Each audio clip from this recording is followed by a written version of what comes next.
கண்ணாடி பார்த்து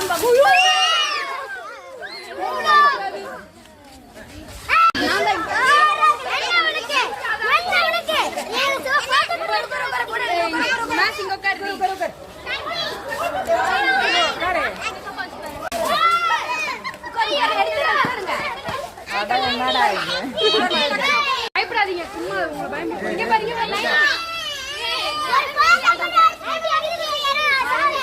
இங்க பாருங்க. போட்டோ எடுப்பேன் போய் உட்கார்றேன்.